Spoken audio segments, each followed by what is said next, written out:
Aqui estamos em Tua casa, ó Pai, porque reconhecemos que o Senhor é maior do que todas as coisas, maior do que tudo. Sem Ti nada podemos fazer. Querido Deus, aqui estão corações anelando por respostas, passando por situações tão difíceis em sua vida e carecem da Tua direção, carecem da Tua poderosa mão. Ó Pai eterno, que a Tua palavra seja o alimento para a nossa alma, que mesmo que o Senhor tenha que ferir para nos curar, aceitamos, Senhor Deus, a Tua operação nessa noite. O milagre precisa acontecer em nossa vida, o nosso lar precisa ser restaurado, nós precisamos ser novas criaturas, e suplicamos pela pessoa do Espírito Santo nesta noite, que Ele faça a obra que nós não podemos fazer. Esteja aqui conosco, em nome de Jesus. Amém, Senhor Deus. Amém. Amém. Boa noite a todos, meus queridos irmãos. É realmente uma alegria, depois de alguns anos, poder voltar a esta casa. Para sermos mais exatos, 2014, estivemos aqui. E realmente, alguns anos se passaram. Sei que eu fiquei mais bonito, vocês reconhecem, mas, brincadeira, mas a gente vê que há um misto de alegria, muitas vezes, né? Em poder encontrar, estão da mesma forma, só que eu senti falta de alguns aqui na social, né? Mas a gente sabe que às vezes há circunstâncias que nos impedem, né? Mas eu fico feliz em poder rever muitos irmãos, já fazia alguns anos mesmo. E eu fico assim pensando, né? Acabamos de cantar agora um hino, que foi no ano que eu me batizei, ele foi escrito, foi composto e foi colocado para a igreja cantar, que é o Brilha Jesus, né? Então, 92, quem é dessa temporada aí, lembra desses hinos, CD jovem, começando o CD jovem, foi realmente um ano inovador para a igreja, para a juventude da nossa igreja, e realmente é uma alegria poder estar nessa noite, respondendo ao pedido de Deus, e ao mesmo tempo Deus atendendo o meu pedido, e também o pedido da igreja, a pessoa do irmão Zé Arthur, que nos convidou, e eu louvo a Deus por isso. Irmãos, agora sempre vem uma questão, né? O que pregar? Qual a mensagem a trazer? E aí eu estava orando, Senhor, se a chuva cair, vai me ajudar. E a chuva começou a vir. Então fiquem tranquilos, irmãos. Outro detalhe, irmãos, a idade, né? A idade. Com isso, desde 2014, então, já faz 8 anos, eu não estou enxergando tão bem lá no fundo do relógio. Mas eu vou tentar acompanhar o horário, tá certo, irmãos? Para poder chegar em casa tranquilo, sequinhos e todo mundo em ordem, né, irmão? É muito bom poder estar aqui. Mas uma coisa, irmãos, que nós, pregadores da palavra de Deus, há notícias que nos alegram muito e há notícias que nos entristecem muito. E eu vou falar hoje sobre um tema que é muito delicado, até difícil de se ouvir e mais difícil ainda de se falar. Mas eu peço que os irmãos continuem aí. Eu sei que alguns não estão só ouvindo, estão orando. Você que está em casa também, está nos assistindo, faça essa corrente de oração, porque é poderosa, irmão. Hoje em dia, com a tecnologia, você pensa que está pregando aqui, apesar de vocês já compartilharem, ainda fica gravado, e quem sabe daqui uns 5, 10 anos, ainda mais pessoas estão ouvindo e estão se convertendo com essa mensagem. Então eu louvo a Deus por isso. Mas como eu estava dizendo, há algumas notícias que entristecem muito o coração de um filho de Deus. São 3 coisas. Uma delas é a morte. A morte é algo tão difícil. Nós tivemos agora, dia 2 de novembro, uma data comemorativa, a qual faz lembrança dos entes queridos. Então, a morte é um dos elementos mais difíceis. O segundo elemento é o divórcio, a separação. 2 pessoas que se amavam, 2 pessoas que se uniram no altar do Senhor, 2 pessoas que se comprometeram a viverem a vida inteira até que a morte os separe. Essa é uma das situações mais difíceis de nós ouvirmos, ou pela boca de outros, ou pela própria pessoa que passou por a situação. E a primeira, a pior de todas, é apostasia. Porque às vezes a separação, um dos dois estão salvo, um dos dois está em Cristo ainda. Mas a apostasia é a pior notícia que nós podemos receber. E como já faz alguns anos que eu não venho aqui, a gente não quer ouvir essas notícias. Mas hoje é dia, é quase impossível não ouvir, né? E a gente fica com o coração doloroso. Alguns aqui nos acompanharam na época, estava ajudando o pastor Gessé no ministério, atuei na escola, a gente acompanhou muitas famílias e vimos muitos batismos, muitas decisões por Cristo que nos alegra. E eu agora estava comentando com o Gils, ali no hall, ali onde fica a sonoplastia, que hoje teve batismo, né? De desbravadores, de jovens, decidindo-se por Jesus. E tinha uma irmã também, já também se decidiu junto lá. Eu vi as fotos do batismo desse Campuri. É maravilhoso, irmãos. Vemos homens, mulheres, crianças, idosos, jovens, decidindo sua vida por Jesus. Não tem melhor experiência do que esta. Mas eu vou falar desta crise. Pedir para o irmão colocar para nós. Crise no casamento, divórcio. É uma situação muito delicada. Mas sempre Deus, quando dá a mensagem para nós, é porque tem pessoas aqui que precisam ouvir. Amém, irmãos? Agora eu vou ver quem realmente precisa ouvir. Quem aqui é solteiro, levante a mão. Quem é solteiro? Opa, levanta, não tem ninguém? Opa, aí, irmão. Então você que é solteira precisa ouvir essa mensagem. Mas quem aqui é casado, levante a mão. Opa, todos vocês também precisam ouvir. Agora vem a questão, quem é viúvo, divorciado, ou seja, está nesse grupo também, precisa ouvir, precisa ouvir. Agora, se você está num grupo agora muito especial, é aqueles que estão na corda bamba, aqueles que estão numa situação delicadíssima, já pensou 1, 2, 3, 4 vezes ou mais em se separar. E a igreja precisa ter essa orientação. Melhor, Deus em sua palavra é um dos assuntos mais comentados na Bíblia. É sobre sexo, dinheiro e adoração. Então não poderíamos deixar de falar de um assunto muito delicado. E eu peço ao Espírito Santo que Ele fale a você com uma voz mansa, suave, mas reformadora, transformadora. Amém? Então, irmãos, nós vamos ver que o casamento, ele é um símbolo. Ele é um símbolo também.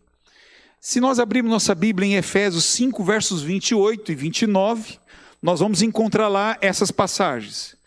Nem todas as passagens eu vou pedir para vocês lerem, até por questão de tempo. Mas se você quiser depois anotar, sublinhar, ler em casa, fazer uma exegese em cima dela, faça, porque vale a pena, vale muito a pena. Mas vamos lá, diz aqui, ó, assim também os maridos devem amar a sua mulher, como ao próprio corpo. Quem ama a esposa, a si mesmo se ama. Então você vê que a unidade é tão íntima do homem com a sua esposa, de que os dois se tornam uma só pessoa. Cuidar da minha esposa é cuidar de mim mesmo. E ele faz essa analogia, apóstolo Paulo, comparando a relação do casamento com a sua própria saúde. Mas além dessa comparação, ele faz outra. Porque ninguém jamais odiou a própria carne, antes a alimenta e dela cuida, como também Cristo o faz com a sua igreja. Agora você está vendo um outro paralelo, uma outra metáfora, o relacionamento do casamento, ele é simbolizado no maior relacionamento que o homem pode ter. Qual é esse relacionamento? Com Deus. Você está vendo o terreno sagrado em que eu estou pisando agora? Quando fala de casamento, eu estou fazendo uma comparação da minha relação, a relação da igreja com Deus. Jesus, nesse caso, ele é comparado com quem? Com o esposo. Olha só o que diz o texto de Apocalipse, capítulo 19. Você vê que a preocupação sobre o assunto. Oh, benção, a chuva caindo. Oh, a comparação do casamento, ele é usado em Gênesis, que foi apresentado o primeiro casamento, e o casamento de novo é apresentado no Apocalipse. Ou seja, de capa contra capa. E olha só o que diz aqui. Porque são chegadas as bodas do Cordeiro, cuja esposa si mesma já se ataviou. Bem-aventurado aqueles que são chamados à ceia das bodas do Cordeiro. Então você vê aqui a relação entre Cristo e a sua igreja, o esposo e a esposa, né? O marido, que é Cristo, ele nunca abandona. Ele nunca abandona. E nós temos duas passagens também, Jeremias, deixa eu ver aqui, acho que não está pegando, né? Jeremias e Hebreus capítulo 13, diz assim: de longe se me deixou ver o Senhor, dizendo, com amor eterno eu te amei, por isso com benignidade te atraí. Você vê a maneira atrativa de Jesus? Encantar a sua noiva, com benignidade te atrair. Assim é a maneira que Cristo nos atrai. É assim que o homem tem que atrair também a mulher. Com muita benignidade, com muito amor, com muita atenção, né? E essa atenção não pode ser só no momento do romance, no momento do namoro. Tem que ser no casamento, cultivado, sendo uma fonte de atração para o relacionamento. De maneira alguma te deixarei, nunca jamais te abandonarei. Irmãos, para quem aqui é casado, não sei quantos anos, alguém aqui é casado 1 ano? Alguém aqui é casado 1 aninho? Ninguém, todo mundo é mais de 1 ano. Ou tem alguém menos de 1 ano aqui? O jovem é menos de 1 ano? 2 anos? 2 anos, amém. Eu vou dizer uma estatística que é um pouco melindrosa. Dizem que o casamento tem 3 etapas em que dura o casamento. Até 2 anos é a fase de adaptação muito difícil, porque até 6 meses ainda é lua de mel, né? E depois dessa fase, aí começa um conhecer, vem o outro. Olha, esse sapato que ele não tira desse lugar. Essa toalha molhada, já falei para ele colocar no cesto. E assim, essa fase de 2 anos, antes era tudo 1000 maravilhas, era só elogio, só tinha coisa boa. Mas depois começa a vir os defeitos, até 2 anos. Depois tem uma outra fase, é a fase até os 20 anos. Os filhos já cresceram, os filhos já saíram de casa. E muitas vezes, muitos lares, em que a razão principal do relacionamento eram os filhos, e quando os filhos saem de casa, acabou o casamento. Ou seja, o casamento já não existia. Aí é um perigo. E a terceira fase, que é a mais inusitada, é aos 40. Você vê, a pessoa já entrou num estado de status social. Era um momento só de quê? De conformismo, por causa dos parentes e amigos, mas depois se vê num estado bem cansativo. Foi uma situação sem cultivação, sem atração, sem esse compromisso leal. E Cristo nos é o modelo, o exemplo de como nós. Interessante que Paulo não compara Jesus com a mulher. Não é por causa de sexo, mas é por causa de algumas características principais, a qual o homem tem que prevalecer na sua iniciativa do amor. Normalmente os casamentos que mais perduram, muitas vezes foi o homem que demonstrou a maior atitude, a maioria das vezes. É lógico que há exceções, mas comumente é dessa forma. E vemos aqui que ele fala, de maneira alguma te deixarei, nunca jamais te abandonarei. Irmãos, é tão gostoso saber de um Deus que não nos abandona, não é verdade? Um Deus que não nos deixa, um Deus que mesmo vendo as minhas falhas, vendo os meus defeitos, vendo as minhas situações tão difíceis de suportar, Ele diz, eu não te deixarei, eu nunca te abandonarei. Assim é o casamento, assim é a relação entre homem e mulher, nunca abandonar. Então agora eu faço a pergunta a você que está solteiro, você já pensou em casar? Essa é a proposta divina. Vitalidade, vitalício, vida inteira. Eu vou casar. Um dia eu vi um jogador de futebol, não vou dizer o nome dele. Ele disse que ia casar e ia fazer um contrato de possivelmente 3 anos. Olha só, né? A pessoa entrar no casamento já pensando em durar 3 anos, na minha cabeça não entra essa concepção de casamento. Porque casamento sem Deus não é casamento. E o casamento com Deus, assim como ele é eterno com a sua igreja, ele não abandona, assim é a relação entre marido e mulher. Mas o marido, Cristo, não abandona por algumas razões. Primeira, o amor e compromisso são eternos.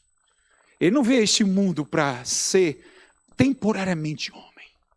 Ele veio para ser eternamente Deus homem. Ele veio para assumir o compromisso que teria como consequência a eternidade. Assim é a relação entre marido e mulher. O compromisso é sério. E qual deve ser a razão do compromisso? Qual deve ser? O amor. Essa é a motivação. E amor sem compromisso não existe. Pode existir compromisso sem amor, mas amor sem compromisso não existe.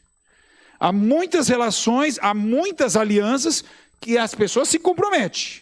Eu vou comprar teu carro, Gilson. Vou fazer um contrato, né? E vou assinar.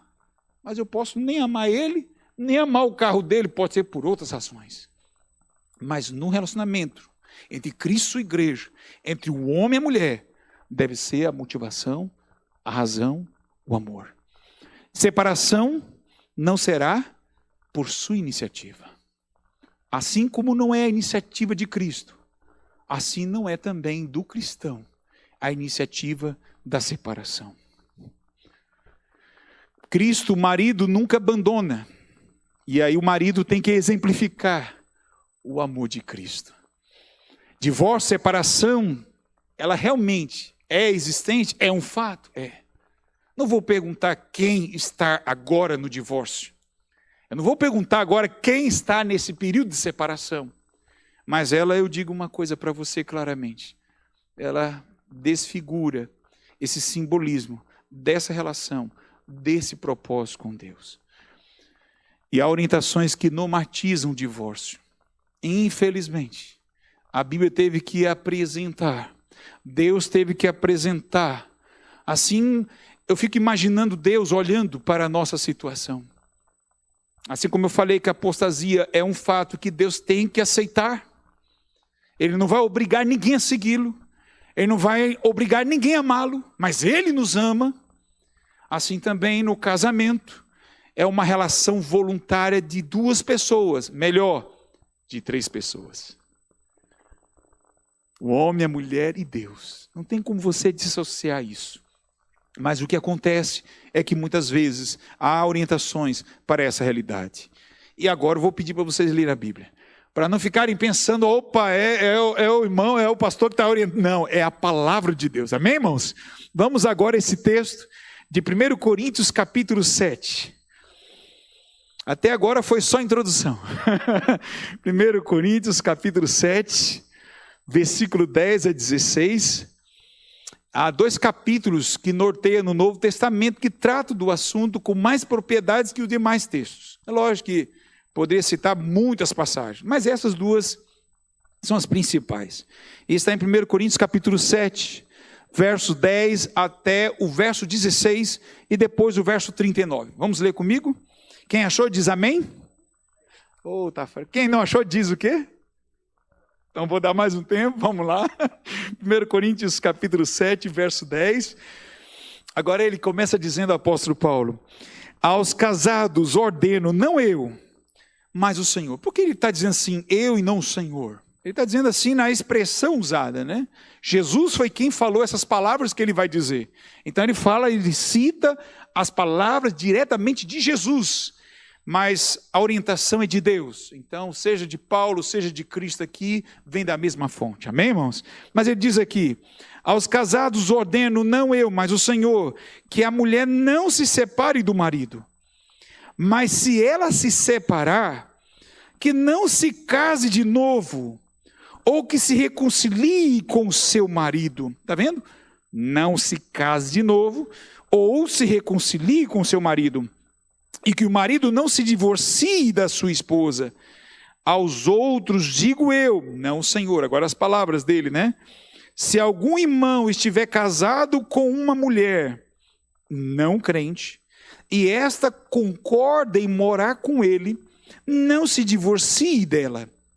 E se uma mulher estiver casada com um homem que não é crente, e este concorda em viver com ela, que ela não se divorcie do marido, porque o marido não crente é santificado no convívio da esposa, e a esposa não crente é santificada no convívio do marido crente. E se não fosse assim, os filhos de vocês seriam impuros, porém agora são santos. Mas se o não crente, olha só o detalhe, mas se o não crente quiser separar-se, que se separe. Em tais casos, não fique sujeito à servidão, nem o irmão, nem a irmã. Deus chamou vocês para viverem em paz. Amém, irmãos? Porque você, ó mulher, até o verso 16, né? Você, ó mulher, sabe se salvará o seu marido? Ou você, ó marido, como sabe se salvará a sua mulher? Agora vamos ao verso 39. Diz aqui: a mulher está ligada ao seu marido enquanto ele viver. Mas se o marido morrer, ela fica livre para casar com quem quiser, mas somente no Senhor. Irmãos, eu sei que o que a palavra de Deus está apresentando a você nessa noite, ela vai contra a corrente da psicologia, dos tratamentos terapêuticos de casais, enfim, ela vai muitas vezes contra essa orientação. Agora eu pergunto, quem vai sair mais bem-sucedido? Aquele que é o autor do casamento ou aqueles que só tratam dos problemas dos casamentos? Quem é que tem a resposta mais sábia? Aquele que é o Criador, que sabe como funciona toda a situação de um casal, aquele que compara a sua relação com o casamento. Então eu fico com Deus ainda, irmãos. Eu fico com Deus. Eu sei que muitos de nós fomos cercados de outras orientações, porque essa orientação aqui, alguns a tratam como antiquada, como antiga, como algo assim, que não traz a resposta para o século presente. Interessante, a resposta que está tendo é mais ou menos cada casal americano. Há uma estatística de pessoas que se casam de 7 a 8 casamentos. Né? Hoje aqui no Brasil, de 3, 2 se separam, 2 se divorciam.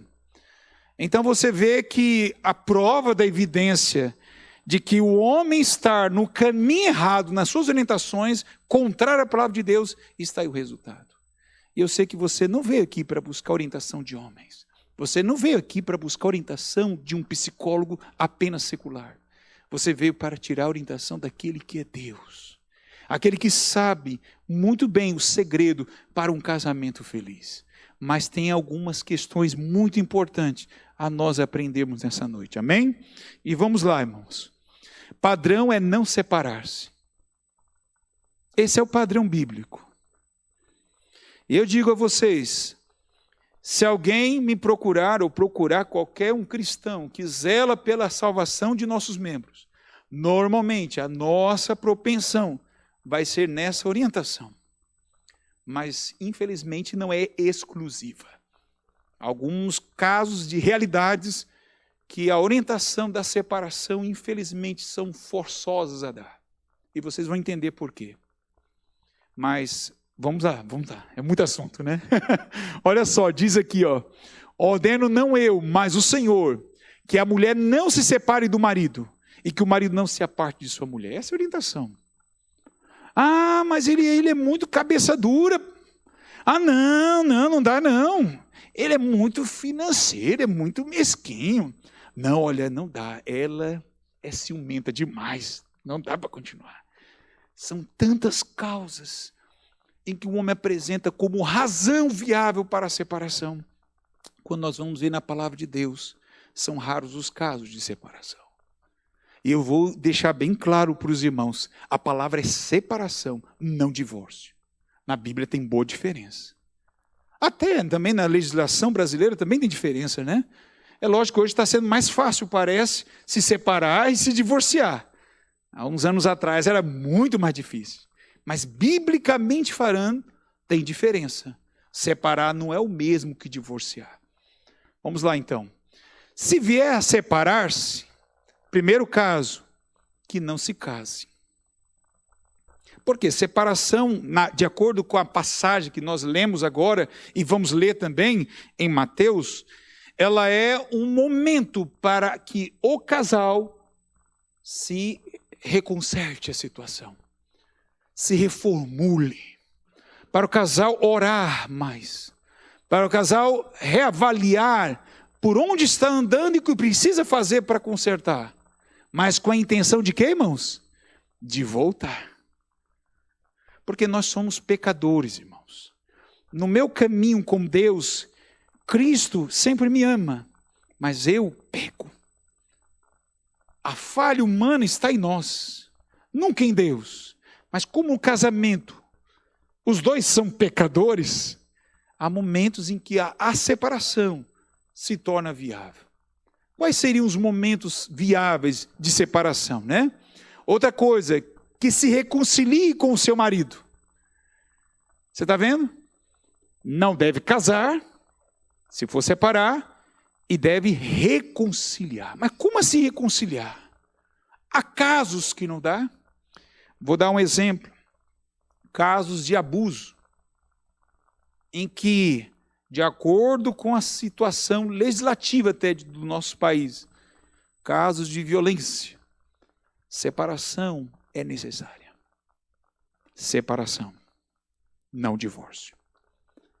Mas então, quando é que é dado o divórcio? Olha só. Serve para todos os casos a separação. Todos. Com uma única exceção que será vista mais adiante. Tirando essa exceção, irmãos, toda orientação que nós temos, claro, na palavra de Deus, é separação, não divórcio. Ah, mas não dá, é difícil, eu não consigo olhar para ela, eu não consigo nem encará-la, eu não suporto ele. Separe, mas não divorcie. Isso era parar para quê? Para se reconciliar. Essa é a orientação da palavra. Olha só, o cônjuge, ele é incrédulo.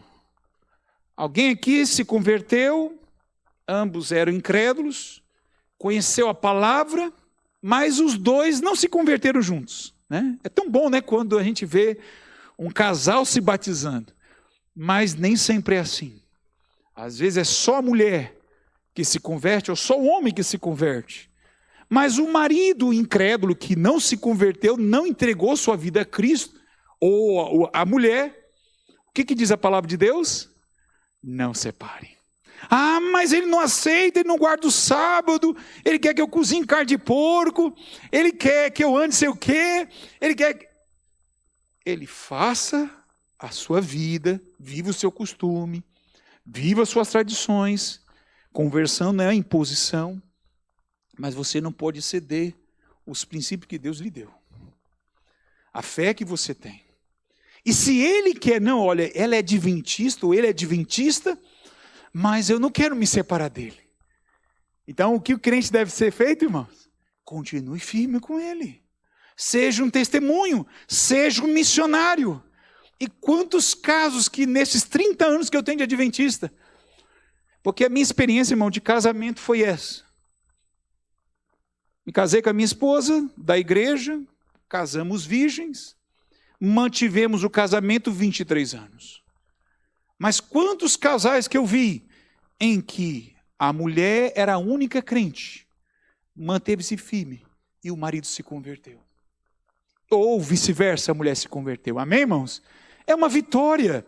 E essa vitória Deus quer dar para você, se você vive essa realidade. Mas deve permanecer firme. Olha só, diz aqui, alguns são mártires vivos. A palavra mártir, a gente sempre associa com alguém que morreu por testemunhar, né? Mas não. Mártir é alguém vivo também, é um testemunho constante. E esse é o chamado de Deus. Terceiro, podem ser a única esperança de salvação do cônjuge, porque essa é a maior pregação do Evangelho. A maior pregação não é a minha aqui, irmãos, não é a minha. A minha parte aqui é uma das menores que tem. A maior é lá em casa. É com quem vive com você 24 horas praticamente. A sua maneira de falar, as suas escolhas, é isso que leva muitos à decisão por Cristo. E oxalá que essa seja a realidade sua. Que você esteja sendo um testemunho constante do amor de Cristo a alcançar o seu cônjuge. Por que não abandonar, irmãos? Por que não abandonar? Porque eu não vou separar. Olha só o que Deus diz aqui, irmãos. Porque o marido incrédulo, ele é santificado no convívio da esposa. Você vê que a relação de marido e mulher é tão íntima, tão forte com Deus, que a mulher incrédula, ela está sendo santificada pela vida do irmão em Cristo que está casado com ela. Deus agora considera ela como sua. Você vê como é lindo isso? E ainda mais, olha quem vem junto. Pois como sabes, ó mulher, se salvarás teu marido? Ou como sabes, ó marido, se salvarás tua mulher? Como a salvação é uma decisão individual, ninguém é salvo por coletividade, né? Ninguém é salvo por pacote. A salvação é uma experiência única, mas a influência é válida. É isso que Deus está dizendo aqui. Pode ser que ele não se salve, mas a possibilidade é muito maior. Então, que você continue sendo missionário do seu esposo, da sua esposa. É a primeira ovelhinha de Jesus que Deus colocou na tua vida, é o teu esposo, que não é crente. Ou a tua esposa, e vem também quem? Os filhos. Se o descrente quiser separar-se, e se ele falar assim, ó, não, eu não aguento mais. Você com esse negócio de ir para a igreja, todo sábado põe esse vestidinho, vai lá para a igreja. Eu estou cansado, eu coloco o som bem alto, você não liga. E você, olha, você vem aqui, traz os irmãos para orar. Eu não aguento mais isso. Eu gostava de ir para balada com você e você não vai mais. Eu gostava de comer tais coisas, você beber e você não faz mais isso. Eu não aguento mais isso. O que diz a palavra de Deus, irmãos? Nunca é de iniciativa do crente. Mas se o descrente quiser apartar-se, o que diz a palavra? Que se aparte. E não deve ser algo assim, irmão. Ufa, não chegava a hora. Não. É com muita dor, com muita tristeza. Mas se chegou a essa situação, por descrente tomar essa decisão, muitas vezes é porque Deus quer te conduzir para retomar sua vida. E você deve fazer uma avaliação da sua vida. Quanto pesou o seu testemunho para a vida dele? Há pessoas, irmãos, que só vai se decidir através do meu exemplo quando eu morrer. Já viu isso? A Bíblia fala que as obras do justo acompanharão até depois da morte.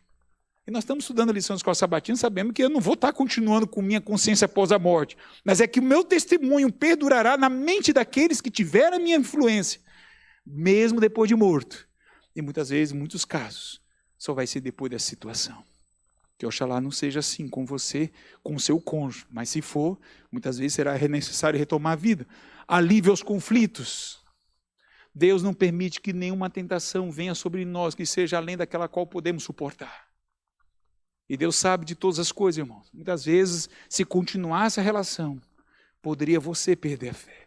Então, muitas vezes, Deus toca no coração do marido incrédulo a pedir essa separação. Irmão, há situações assim. Outro, esperança de retorno, às vezes por causa de enfermidade. Eu já vi muitos casos assim, irmão. Já vi casos de mulheres que foram fiéis, o marido largou, e depois que o camarada estava no hospital, depois que o camarada estava no leito, ele vai para onde, irmãos? Para a mulher fiel e crente. Aí ele volta. Deus não fez assim com Nabucodonosor? Deus faz assim hoje também. Às vezes não vem por amor, vem pelo quê?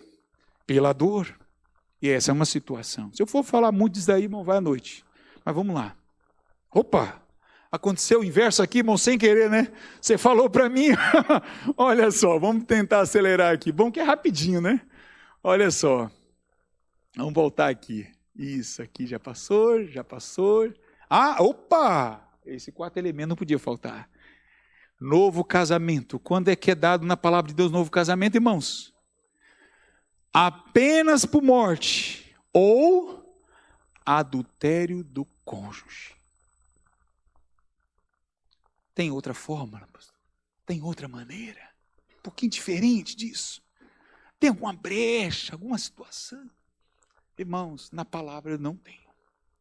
Eu não tenho. A palavra de Deus, já vasculhei de Gênesis a Apocalipse para ver se encontrava outra maneira de Deus dizer assim, agora pode também divorciar por essa razão. Mas não tem. Morte ou adultério.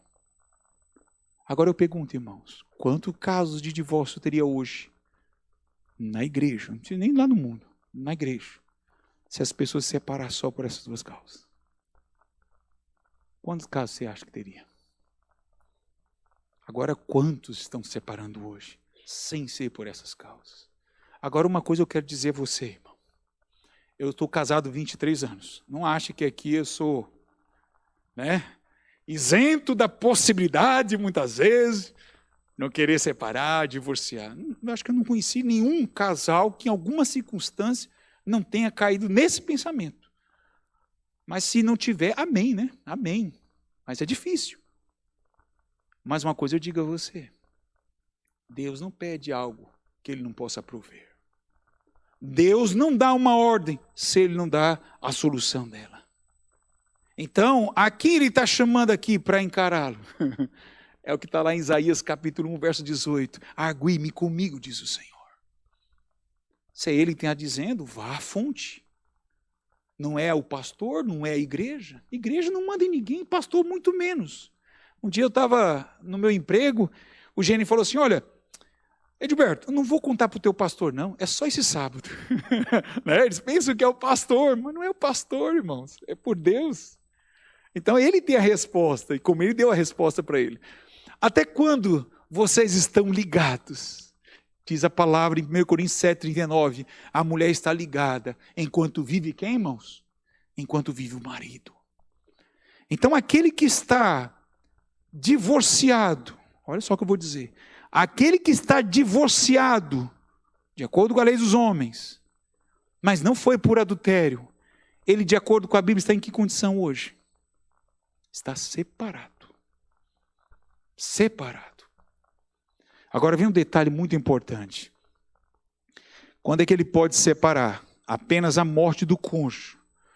Ou adultério. Porque esse texto não falou de adultério, certo? Esse texto não falou. Mas nós vamos ver mais para frente. Mas aqui diz que libera um novo casamento. Agora eu acho interessante, irmãos, como que as estatísticas, a ciência moderna vem comprovando o que Deus diz. Se as pessoas, olha só, se as pessoas acham que a solução é divorciar-se, por outras razões que não seja adultério, por que tantos problemas em que o casal enfrenta, o segundo casamento, de acordo com a estatística, não se soluciona? Pelo contrário, fica muito mais vulnerável a separação para o segundo, mais ainda por terceiro. E a maioria das pessoas que se separaram dizem que o melhor casamento, ou menos pior, foi o primeiro. Isso é uma estatística, é como o livro de Provérbios, né? Ele é baseado por estatística, não é um livro profético, ele é estatístico, ele é de probabilidade, tá certo, irmãos? Então essa é a realidade que a palavra diz. Agora olha só, se falecer o marido, fica livre para casar com quem quiser, desde que seja somente no Senhor. Sempre, irmãos, a harmonia bíblica é essa. Casamento de católico é com católico. De batista é com batista. De adventista é com adventista. De crente é com crente, irmãos. Eu não encontrei outra maneira também. É um assunto tão simples de se falar, irmãos, porque não exige, irmão, até uma criança podia estar aqui, pregando no meu lugar. Mas é tão fácil assim de aceitar, de compreender. Não é, irmãos. Um dos assuntos que a gente mais trata hoje na igreja é este aqui, irmãos. É um dos mais complexos. Para nós lidarmos, aconselharmos, acompanhar os irmãos. E nós estamos aqui, irmãos, com o intuito de salvar. Porque o teu relacionamento no casamento é a salvação de duas pessoas que estão em jogo. E mais ainda, irmãos, até os filhos também estão incluídos. Isso é muito sério. Em caso de morte do cônjuge, Deus permite um novo casamento. Deus permite, mas não obriga. A Bíblia também não fala assim, olha, morreu, vai casar. Não. Se quiser viver o resto da vida sem casar mais, também tá bom. Sabe? Há uma música aí do Erasmo Carlos, né? Não sei quantos conhecem. Antes, o quê? Mal acompanhado do que só, né? A música diz isso. Mas o ditado popular é antes só do que mal acompanhado. Eu fico com esse ditado popular. Porque se ajuntar só por se ajuntar e viver uma vida de guerra, de conflito, esse não é o plano de Deus. Tá certo? Então aqui vem a orientação. Pode casar-se com quem quiser, mas desde que seja em quem, irmãos? No Senhor. E olha só o que esse texto nos diz, irmãos. É forte isso. Diz aqui, casamento com incrédulos é colocar-se no terreno de Satanás. Fundamento do Lar Cristão, página 41, parágrafo 3. E esse outro texto é forte também, ela diz aqui, o casamento com incrédulos ofende ao Espírito de Deus e pede a sua proteção. Também, irmãos, muita gente já chegou para mim assim, me aconselha, eu amo ela, é uma boa pessoa. Ela pode ser uma boa pessoa, ninguém julga isso. Né? Se eu julgasse, eu não seria uma pessoa, seria Deus. Então não cabe a mim julgar quem é bom e quem é ruim. Agora o que a palavra de Deus nos diz é isso. Se ele não é um crente batizado, segundo Romanos capítulo 6, ele não é candidato do crente para casar. E agora também não vou entrar nesse assunto que é muito vasto. Mas se você olhar nas escrituras sagradas, de Gênesis a Apocalipse, uma das maiores causas de apostasia no povo de Deus tem sido relacionamento, seja de casamento, seja de sociedade com incrédulos. E aí nós temos muitos casos.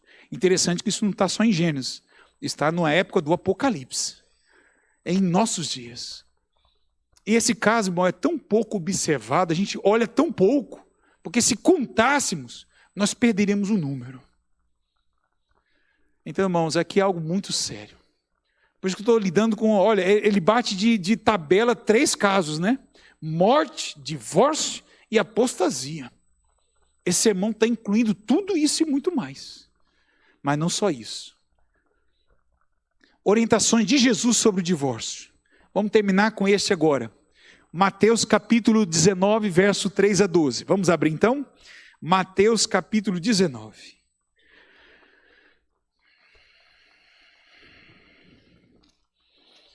Mateus 19, versículo 3 a 12. Alguns fariseus se aproximaram de Jesus e testando-o. Olha só, irmãos.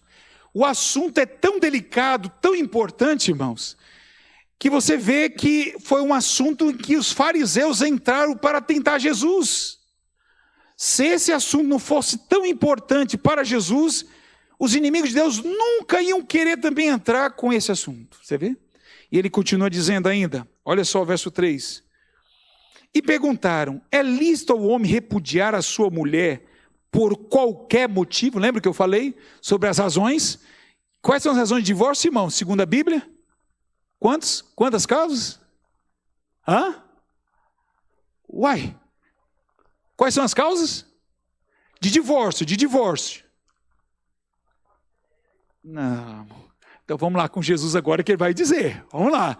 Se Paulo não foi explícito agora, Jesus vai ser. Vamos lá então, olha só, irmãos. Jesus respondeu então, irmão, vocês não leram que o Criador, desde o princípio, os fez homem e mulher, e que disse, por isso o homem deixará o seu pai e a sua mãe, e se unirá à sua mulher, tornando-se os dois uma só carne, de modo que já não são mais dois, porém uma só carne. Portanto, que ninguém separe o que Deus ajuntou. Está vendo? Deus está falando do princípio. Os fariseus perguntaram, então por que Moisés ordenou dar uma carta de divórcio e repudiar a mulher? Jesus respondeu, foi por causa da dureza do coração de vocês, que Moisés permitiu que vocês repudiassem a mulher. Mas não foi assim desde o princípio. Eu, porém, lhes digo, irmão, quando Jesus fala essa expressão, eu, porém, vos digo, irmãos, ele está deixando bem claro para a sua igreja que o que vale é o que ele está dizendo agora. Não é o que foi dito pela autoridade da igreja, mas pelo que ele diz. Olha só o que ele diz. Então ele diz aqui, quem repudiar a sua mulher, não sendo por causa de relações sexuais ilícitas, e casar com outra, comete o que, irmãos? Comete o que, irmãos? Comete adultério. Os discípulos de Jesus disseram, quem sabe você esteja fazendo essa mesma pergunta inconscientemente, ou esteja fazendo essa pergunta agora silenciosamente. Qual foi a pergunta dos discípulos aqui, irmãos? Eles já pegaram rapidinho a ideia do pensamento. Eles já foram rapidinho lá, Jesus falou aqui, eles já estavam lá. E olha só o que eles falaram. Os discípulos de Jesus disseram, se essa é a situação do homem em relação à sua mulher, não convém o quê, irmãos? Não convém casar. E olha só o que Jesus disse aqui, irmãos. Ele quase que endossou, mas ele não endossou totalmente, mas ele quase que endossou. Ele diz aqui, nem todos são aptos para aceitar esse ensinamento, mas apenas aqueles a quem isso é dado. Porque há eunucos de nascença, há outros a quem os homens fizeram tais. E agora vem a parte mais difícil, irmãos. Há outros que o fizeram eunucos. Por causa do que, irmãos? Por causa do que, irmãos? Por causa do reino dos céus. Quem é apto para aceitar isso? Que o que, irmãos? Que aceite. Se até aqui você estava achando difícil esse sermão, pesado, foi só leve. Agora vem a parte mais difícil. Jesus foi mais direto ao ponto. Quais são os casos permitidos por Deus de divórcio, irmãos? Quais são? Qual, irmão? Adultério. Que morte, né, irmão? Aí morte, né? Agora, de permitir para separar, só o adultério. Pronto, irmãos. Esse assunto ficou claro, irmãos? Ficou claro. É fácil, irmãos? Não. Mas olha só que ainda vem mais. A união carnal altera a natureza da pessoa, irmãos. Não são mais dois, porém uma só carne. E quando você vai entrar mais profundamente nas escrituras sobre essa situação de tornar uma só carne, sabe o que Paulo declara mais diretamente que é, irmãos? É a relação que, irmãos? Sexual. Que só é autorizado por Deus dentro do que, irmãos? Dentro do casamento. Você vê que a palavra de Deus não é tão clara, tão direta, simples. Sexo só marido e mulher. E quando há essa junção sexual, muda a natureza psíquica, emocional, social, em vários aspectos da natureza do homem. As pessoas já não são mais as mesmas. Há uma mudança de natureza. De duas passa para uma unidade.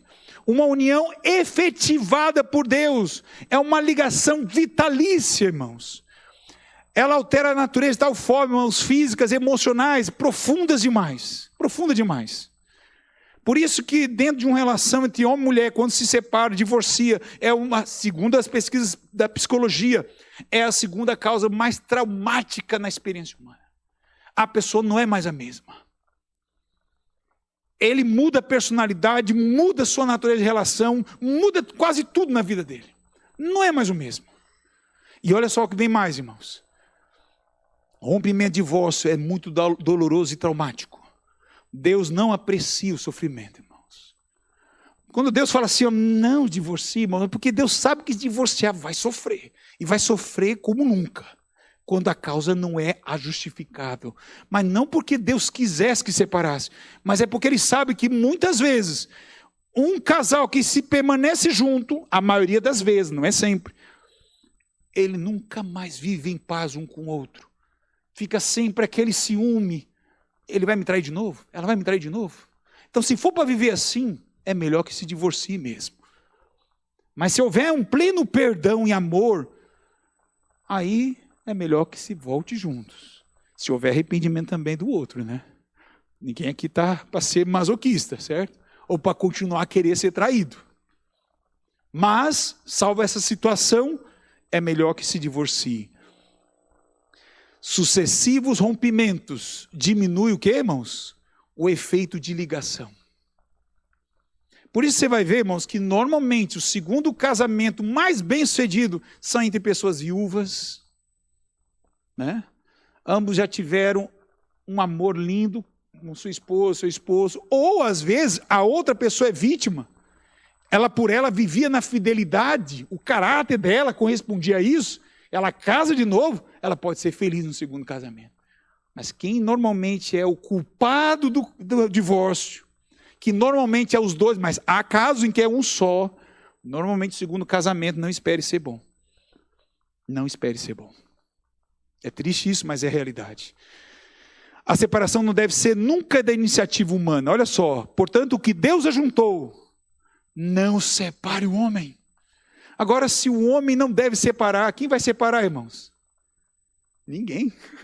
Porque da parte de Deus nunca vai ser o casamento. E se numa parte dos dois, então viverá o quê? Para sempre. E esse é o plano de Deus. Agora, irmãos, por que existem orientações sobre divórcio no Antigo Testamento, irmãos? Por causa da dureza do vosso coração. Entretanto, não foi assim desde o princípio. Interessante observar, irmãos, que é por causa do coração que é duro. Então, se tiver alguém pensando em separar, que não é por causa de adultério, eu quero dizer uma coisa a você.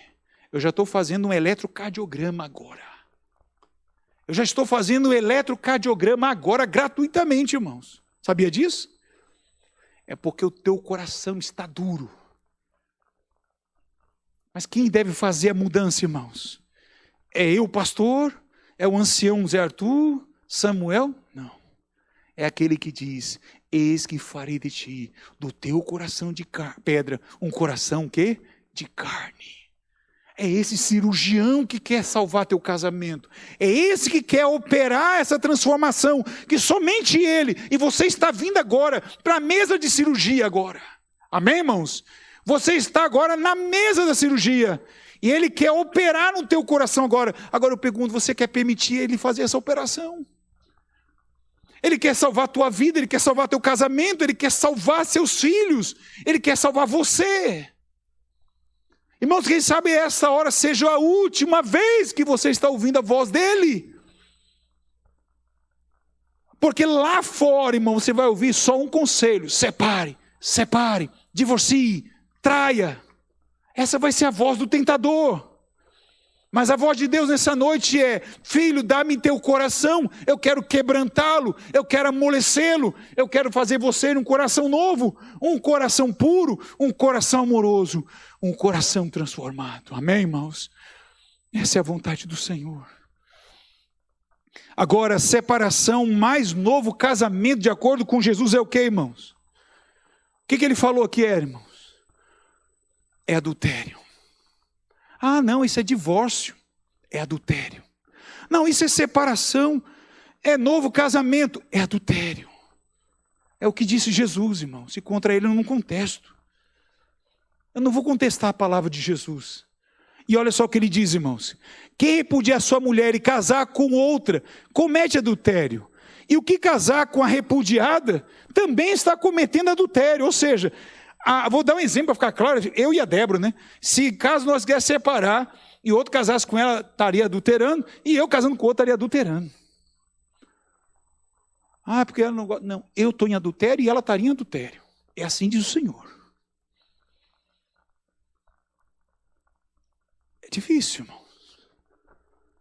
Agora, a única exceção é sendo por causa de relações sexuais ilícitas. E existe até relações sexuais ilícitas virtuais. Né?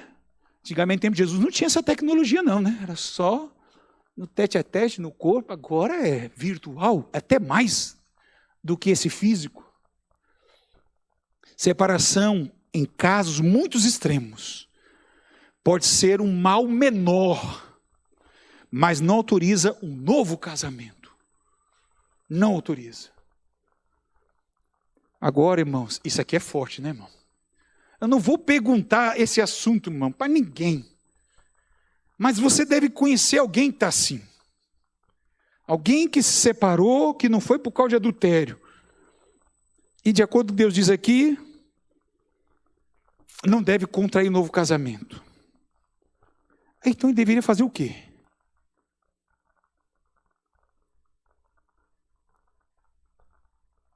Agora você está preparado para ouvir o que está para falar agora? Os discípulos perguntaram, Senhor, se for assim, o que eles falaram? É melhor nem casar. Aí eu falei para vocês que Jesus quase que endossou isso, né? Agora, olha só o que Jesus quis dizer com aquele último verso que nós acabamos de ler na passagem. A única exceção é adultério, mas não exige separação, não exige. Cônjuge ofendido pode perdoar e continuar o casamento. Pode continuar, já expliquei isso. Casamento é coisa séria, não é aventura.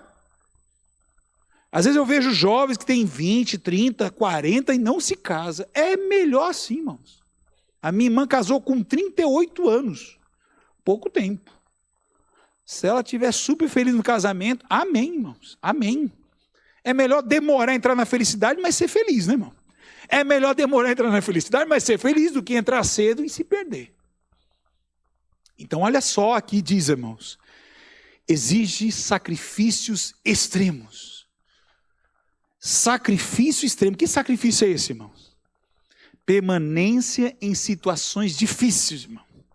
Nem todos são aptos para receber este conceito, mas apenas aqueles a quem é dado. Quem é dado, irmãos? A quem é dado? Olha só. Somente por milagre de Deus. Agora eu digo, irmão, você está entrando na área mais melindrosa. Nisso aqui, irmãos, olha só, eu quero de novo pintar esse quadro. Eu não gosto mais da Débora, só para vocês ficarem mais vivos, né? Mais próximos. Eu não gosto mais da Débora. A gente vive discutindo, vive brigando. Ela não me traiu, eu não traí ela. Mas a gente não se suporta mais, a coisa está feia. Em casa, meus filhos só ouvem xingamento e palavrão. Não vou mais à igreja, nem ela vai mais à igreja. A situação está caótica. Deus diz para o crente o quê? Permanecer. Agora, como permanecer? Aí diz aqui, ó.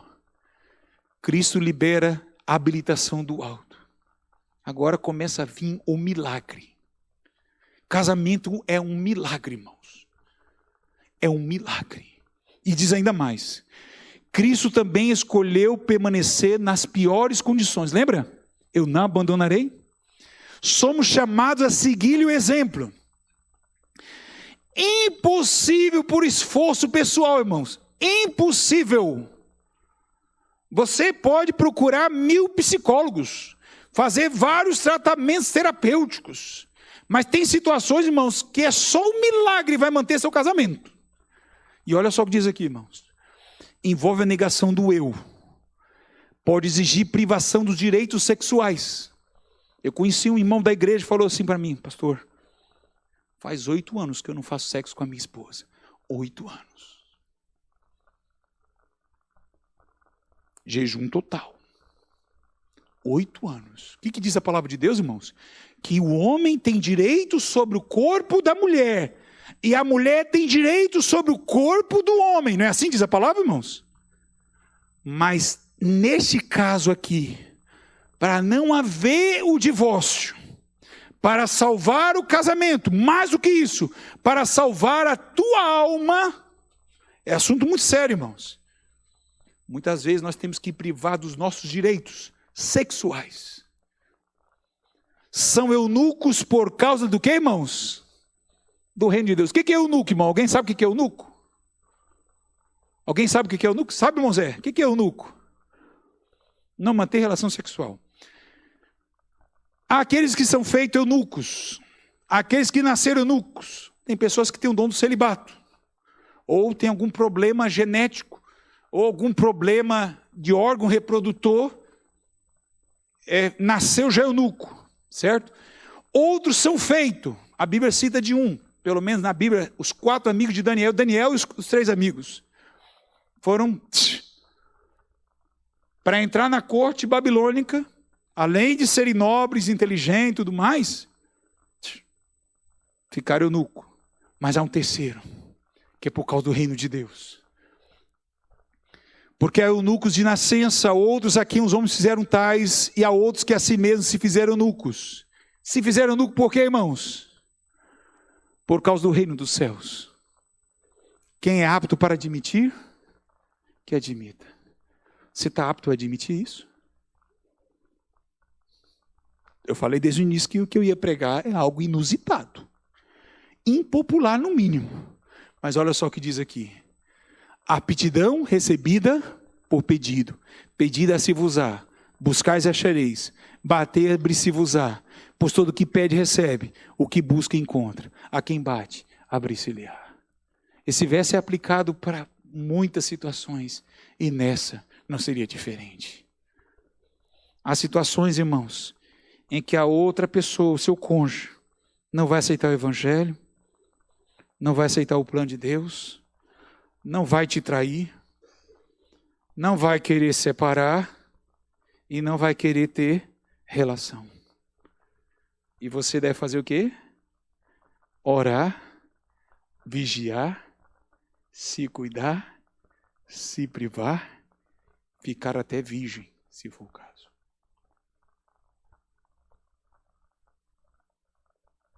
Se eu estiver errado, irmão, se estiver equivocado com o que nós estudamos aqui, ignore tudo que eu falei. Examine a Escritura, mas eu não encontrei outra resposta. Olhos completamente postados em coisas celestiais. Mente em recompensas e prazeres muito superiores. O sexo, irmão, de acordo com a palavra do Espírito de Profecia, é o antegozo do céu. Aqui na terra é o prazer maior que o ser humano pode experimentar, é o sexo. Paulo chega a comparar a relação sexual até com a Santa Ceia, irmãos. Eu tenho um outro sermão que trata desse assunto.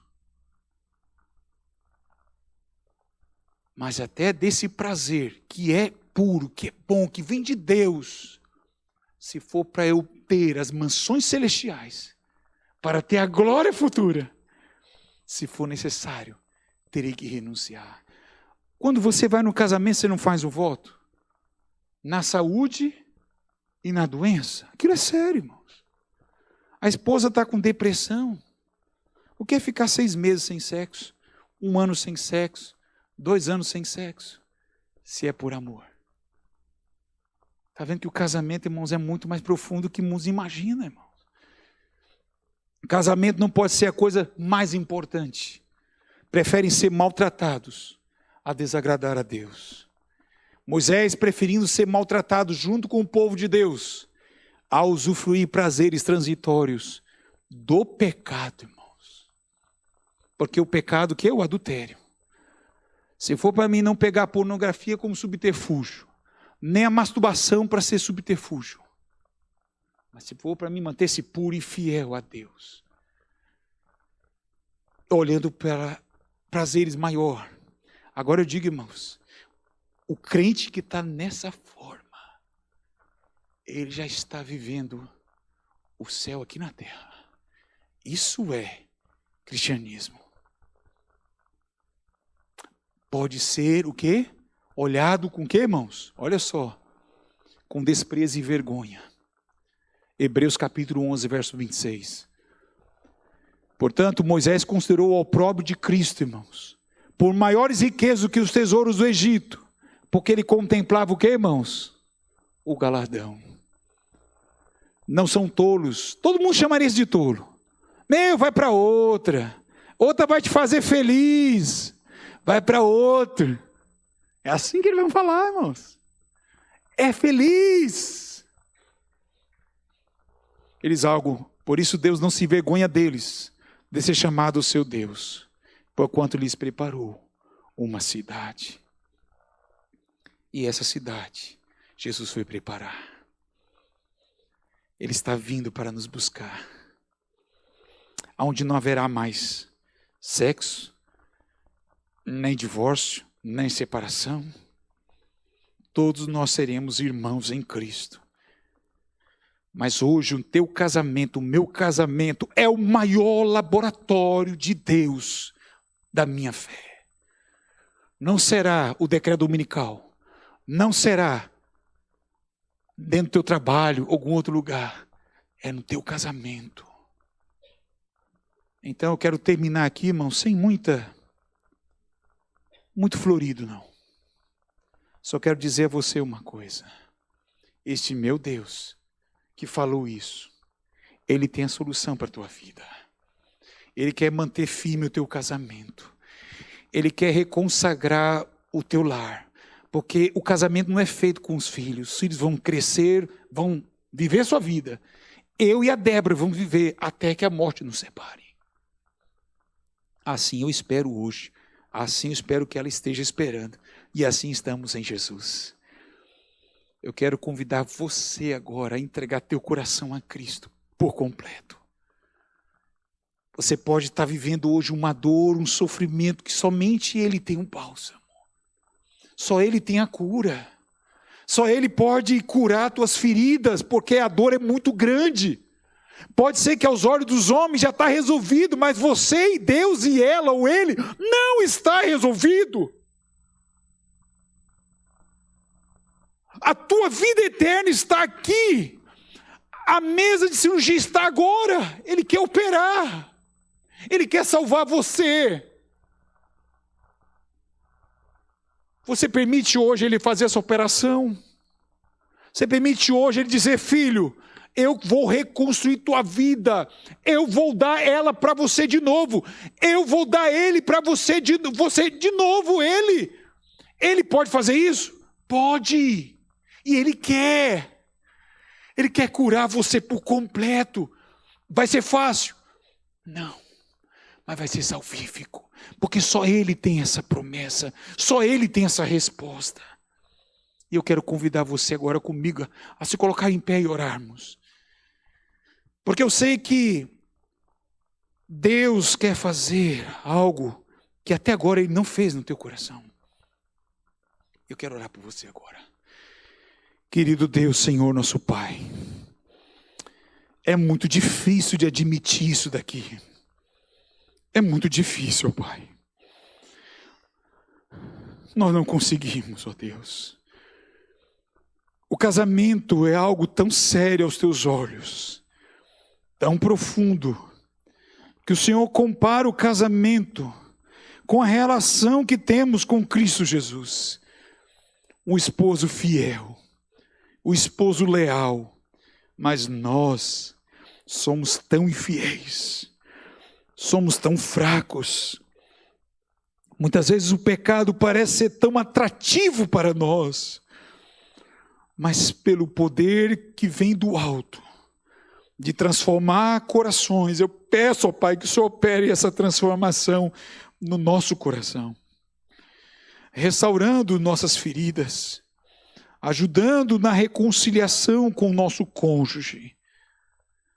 Precisamos renovar nossa aliança de casamento, porque eu sei que de todos que estão aqui casados, nenhum está isento de um dia cair na tentação de divorciar-se.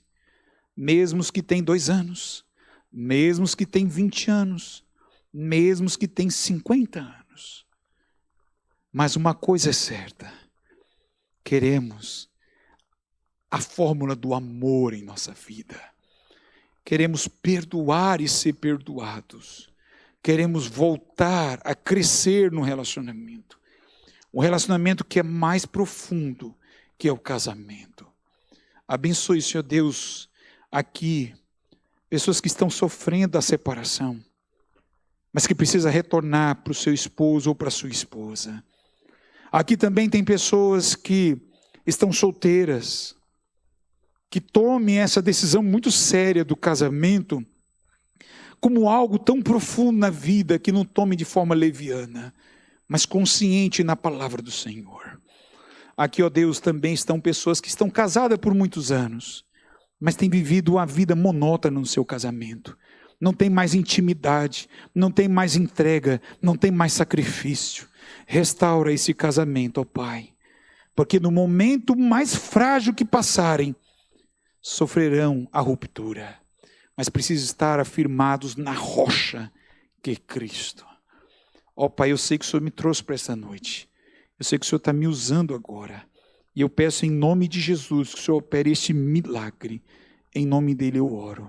Amém, Senhor Deus, amém, amém. Que Deus te abençoe e te guarde, que a paz de Deus esteja no teu coração em plenitude do Espírito, amém, irmãos, amém. E peço perdão pelo pouquinho do passado tempo, mas que Deus abençoe o retorno de vocês, amém.